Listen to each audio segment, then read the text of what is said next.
Le Grand Matin Sud Radio, 5h-10h. Patrick Roger, Cécile de Ménibus. Il est 8h48, merci d'être avec nous. C'est le petit déjeuner de l'actu avec Françoise Degois ce matin et Yves de Kerdrel. Oui. Et vos appels au 0826 300 300. Oui, beaucoup de sujets en fait sur la table. Flamanville, parce qu'on vient d'apprendre qu'il y a une somme en plus. Yves de Kerdrel va tout nous dire en quelques mots. Toujours évidemment l'enquête sur la préfecture de police de Paris avec Christophe Castaner dans le collimateur. Il y a la suite aussi évidemment des manifestations hier des agriculteurs et cet agribashing quand même qui est assez terrible, même si on y reviendra tout à l'heure dans notre enquête à 9h15. Il y a Patrick qui est avec nous en ligne. Qui nous appelle de Fréjus. Bonjour Patrick, bonjour, bienvenue sur Sud Radio. Bonjour. Qu'est-ce qui vous interpelle vous dans l'actualité en fait ce matin? Écoutez, j'ai écouté ce qu'a dit le président Macron hier concernant le fait que nous devrions être très vigilants. Alors moi je vais parler d'une expérience que je connais bien. J'ai vécu quelques années au Maroc et au Maroc c'est quelque chose qui se pratique couramment. C'est-à-dire que vous avez dans les quartiers ce qu'on appelle le mokadem. Le mokadem, c'est une sorte de patron de quartier qui est là pour régler les problèmes de tous les jours, les problèmes avec les voisins, toutes sortes de problèmes. Et dès qu'ils sentent qu'il y a une présence islamiste, les gens vont voir le mokadem et le mokadem va voir la police. Et je peux vous dire qu'aujourd'hui, le Maroc s'est réputé pour avoir une police antiterroriste assez exceptionnelle. C'est par rapport à ça. Et il y a un petit film, malheureusement, je l'ai pas gardé, il y a un petit film qui, alors là, ça c'est le fin du fin. Vous voyez la police qui arrive masquée, qui rentre dans une maison, elle sent les terroristes, et vous avez dehors une vingtaine de paysans en train d'applaudir parce qu'ils ont délogé les terroristes. Vous verrez pas ça en France, ça c'est évident. Non mais c'est vrai.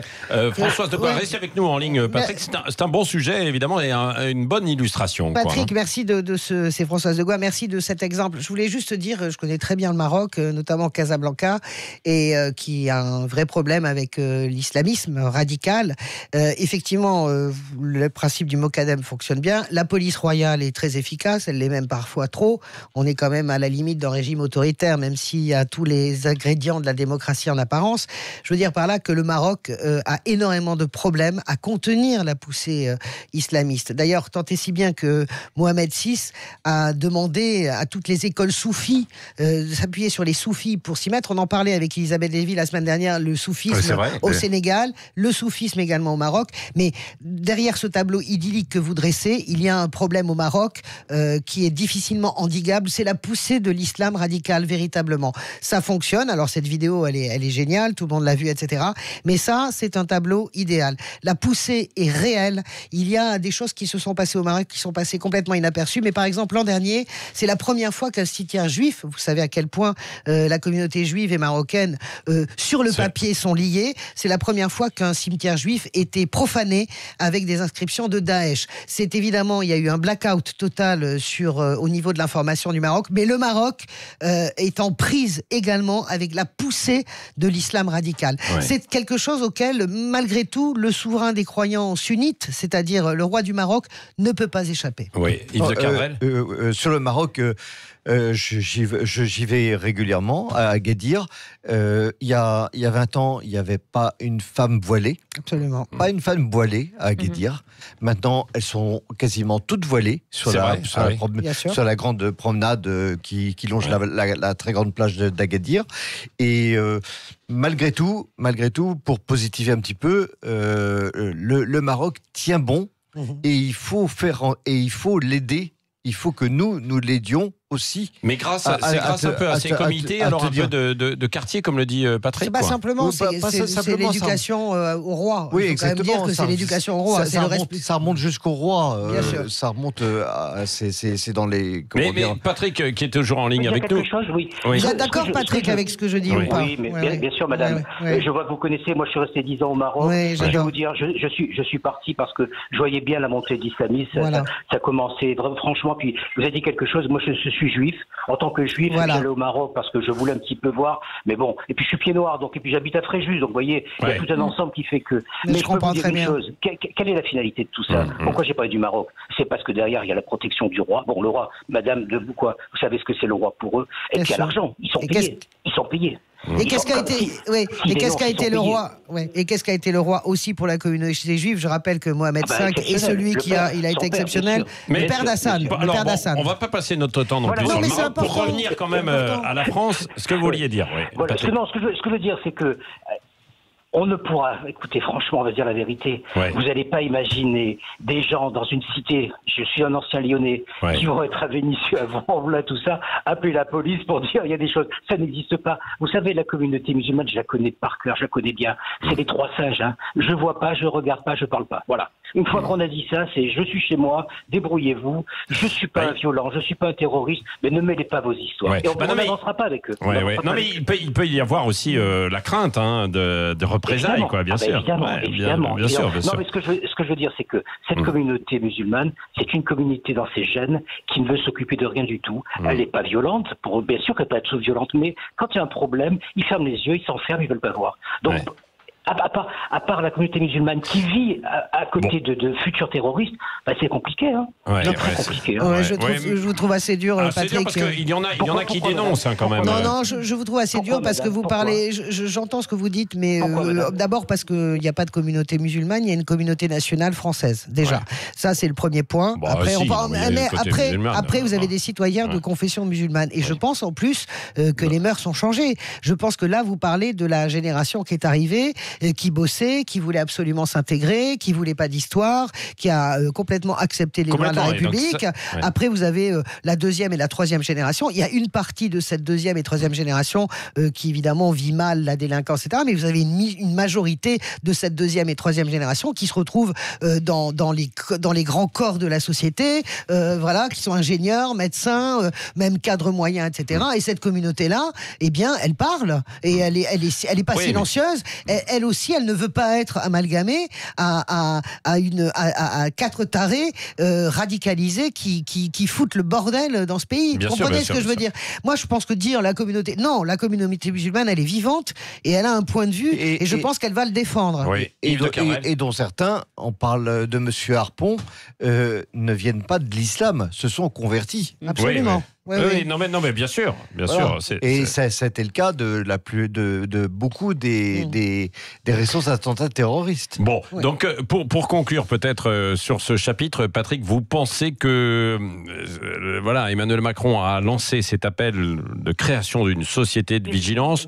Vous lui voyez pas beaucoup d'avenir, quoi? Non, vous savez ce que j'attends, moi, monsieur, j'attends 3 000, 5 000, 10 000 musulmans français dans la rue et qui disent on n'est pas d'accord. J'attends ça. On l'a pas vu depuis Charlie, monsieur. On n'a rien vu. On n'est pas d'accord sur cette radicalisation. Patrick, moi, j'aimerais les voir. Patrick, juste sur Charlie, je voudrais bien d'ailleurs que certains réagissent et n'hésitent pas à nous appeler au 0826 300 300 pour réagir à ce que dit Patrick et à ce débat. On était tous ensemble pour Charlie, dans les rues. Je pense que vous étiez tous, on y était tous là. On était tous Charlie. Bien sûr. Et on était 4 millions. Et pour l'hypercachère, pour tout ça. Dans les rues et dans l'hypercachère, ça fait mal. Tout fait mal. Eh bien, moi, j'ai vu beaucoup de citoyens de confession musulmane dans les rues. Après, on peut pas demander à une communauté, dressez-vous contre vos brebis galeuses. Enfin, lancer ce genre d'appel aux musulmans, je trouve ça très compliqué. Ça veut dire qu'il y aurait une partition dans ce pays. Moi, j'ai vu dans les rues de Charlie. C'est le président de la République.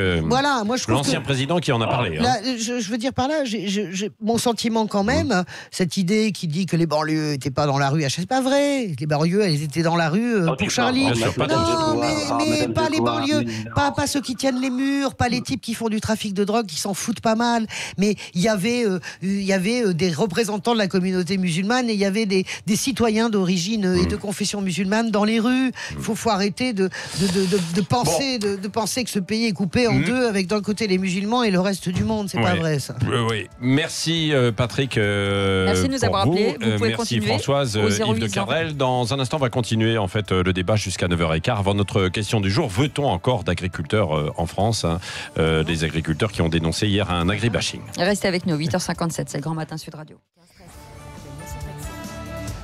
Il est 9h03, merci d'être avec nous. Dans quelques instants, nous reviendrons sur cette question du jour suite aux manifestations des agriculteurs et à l'appel de la FNSEA hier contre les arrêtés anti-pesticides, les accords de libre-échange, et aussi ils veulent dénoncer l'agribashing. Et ben, vous nous répondez toujours sur les réseaux sociaux, hashtag Sud Radio Matin, bien sûr. Avec cette question, veut-on encore des agriculteurs? Oui, pour l'instant, oui, vous êtes plutôt favorable. Oui. Heureusement, d'ailleurs, parce que nous en avons besoin. Et même, Yannick Jadot, il l'a dit, il adore, j'adore les agriculteurs, a-t-il dit en fait ce matin. Alors bon, après, évidemment, certains agriculteurs, en fonction de leur production, etc. Je vous donne aussi rendez-vous, si vous pouvez rester avec nous jusqu'à 10h, mais même au-delà, bien sûr, avec Valérie Expert, André Berkoff, mais parce qu'on aura quand même une invitée un peu particulière tout à l'heure, c'est Catherine Lécuyer, qui est une mère de famille qui veut qu'on regarde différemment et qu'on travaille différemment avec les enfants. Oui, qu'on passe le temps à laisser les enfants s'épanouir. Oui, voilà, c'est plutôt ça. que leur faire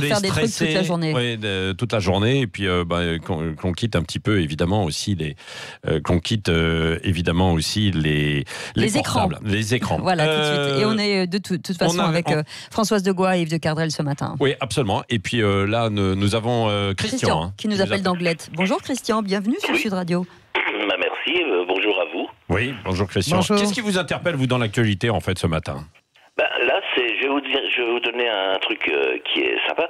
Je rentre des États-Unis où je suis parti pendant 15 jours. Ouais. Et sympa, effectivement. Sans la nous, chance, merci. c'est bien. Ouais, c'était très sympa, c'est vrai. Ouais. Et donc, si vous voulez, l'information de la France, on l'a pas, c'est pas leur préoccupation. Non. Et quand donc je rentre là, il y a 2 jours, j'ouvre ma télé, où je lis les trucs, et je m'en prends plein la tête. Je ne sais pas ce qui se passe en France, en fait, voyez-vous. J'ai pas été gangréné par tout ce qui a été dit de tous les côtés. Et là, je lis des articles et je suis inquiet, en fait, très très inquiet pour beaucoup de choses. Par exemple, Adama Traoré, qui fait l'apologie de plein de choses, et la défense de Michael Harpon. Alors, moi, je me pose juste une question qui est assez simple, en fait, étant vierge de tout ça. Donc, Harpon, donc, une partie des musulmans, je me dis bien, donc veulent faire une manifestation et ainsi de suite. Donc, ça voudrait dire qu'aujourd'hui, ce qu'a fait Harpon au niveau des meurtres sur les policiers, c'est quelque chose qui n'est pas vrai.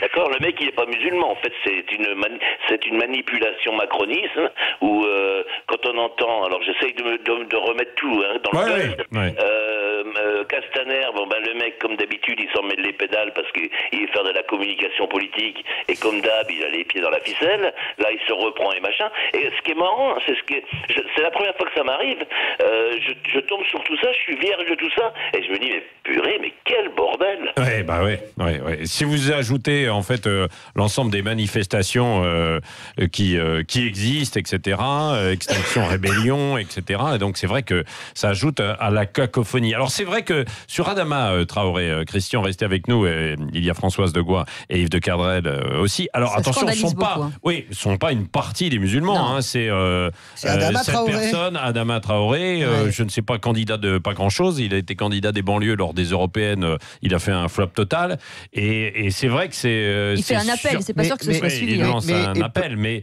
il lance un appel quand même à une guerre contre les journalistes et contre les politiques quand même. Mais le problème, Patrick, c'est que ce matin, tout le monde en parle.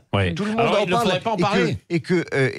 Non, mais il faut interdire cette manifestation. Ah bah bien sûr. Enfin, bien sûr. Comment Non, mais je pense que ça va être interdit.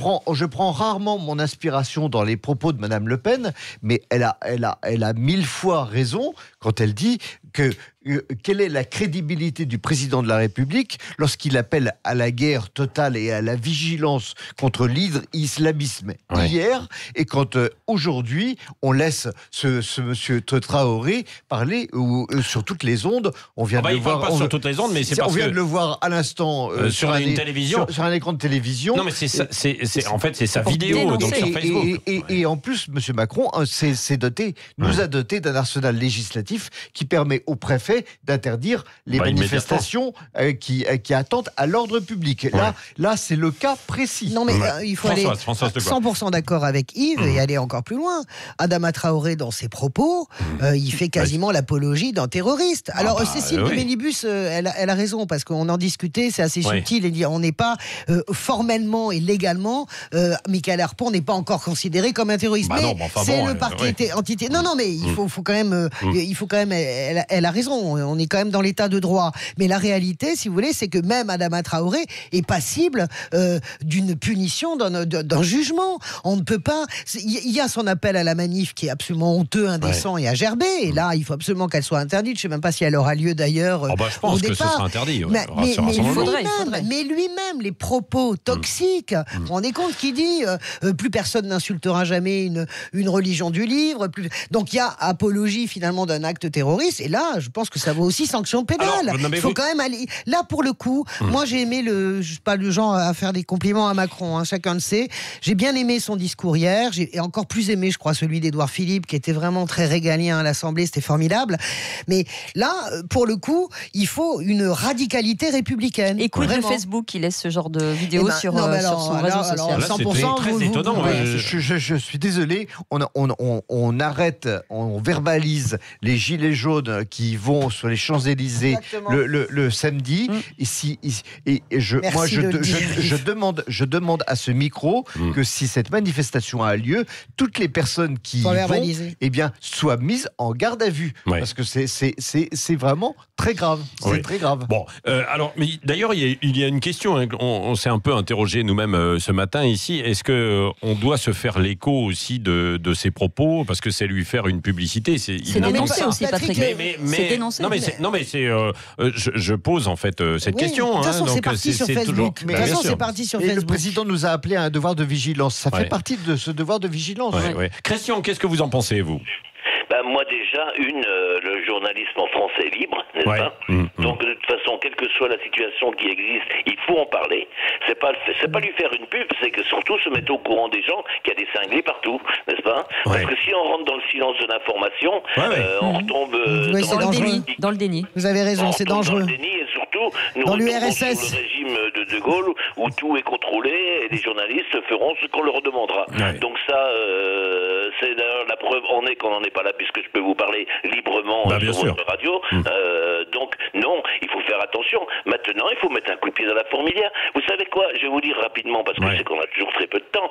Il y a un truc... on a le temps. On a du temps, allez-y. Je vais vous expliquer un truc très simple. J'ai 64 ans, ça fait longtemps que je pense à cela. Moi, j'ai travaillé dans toutes les foires de France, donc j'ai vu beaucoup de choses, n'est-ce pas ? En parlant donc des musulmans, dits musulmans, non musulmans, ou nouvelle génération. Ces gens-là, cette nouvelle génération qu'on connaît bien et dont il faudrait vraiment parler, c'est-à-dire qu'ils sont ni musulmans, pas trop musulmans, mais selon ce qui les arrange, ça serait bien de foutre le bordel en France. Vous le savez comme moi. Donc, il faut aller là où ça pique, c'est-à-dire dans les régions. Aujourd'hui, les flics, les gens ne peuvent plus aller, vous le savez comme moi, dans les cités. Dans les cités que ça se passe, c'est pas comme ça ailleurs, machin.